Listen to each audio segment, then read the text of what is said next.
ನಮಸ್ಕಾರ ವೀಕ್ಷಕರೇ, ವ್ಯೂವರ್ ಚಾನಲ್ಗೆ ಸ್ವಾಗತ.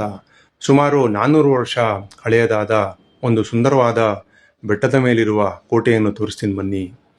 ಇದು ಬೆಂಗಳೂರಿನಿಂದ ಸುಮಾರು 100 ಕಿಲೋಮೀಟರ್ ದೂರದಲ್ಲಿದೆ ಮತ್ತು ಮಧುಗಿರಿಗೆ ಬಹಳ ಸಮೀಪವಾಗಿದೆ. ಅದೇ ನಮ್ಮ ಚನ್ನರಾಯನದುರ್ಗ. ಇನ್ನು ಬೆಟ್ಟ ಹತ್ತುವುದು ಬಹಳ ಕಷ್ಟವಾದ ಕೆಲಸ.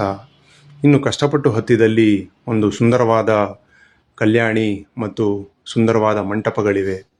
ಇನ್ನೂ ಕಷ್ಟಪಟ್ಟು ಹತ್ತಿದಾಗ ಎರಡನೆಯ ಕೋಟೆ ಸಿಗುತ್ತದೆ. ಆ ಕೋಟೆಯಿಂದ ಪ್ರಕೃತಿಯ ನೋಟ ರಮ್ಯ ಮನೋಹರವಾಗಿದೆ. ಬೆಟ್ಟ ತಲುಪುವವರೆಗೂ ರಸ್ತೆಗಳು ಬಹಳ ಅಚ್ಚುಕಟ್ಟಾಗಿವೆ. ನಿಮ್ಮ ಕುಡಿಯುವ ನೀರು ಫುಡ್ ಪ್ಯಾಕ್ಸ್ ತಗೊಂಡೋದ್ರೆ ಉತ್ತಮ. ಹಾಗಾದರೆ ತಪ್ಪದೆ ಭೇಟಿ ಮಾಡ್ತಿರಲ್ಲ,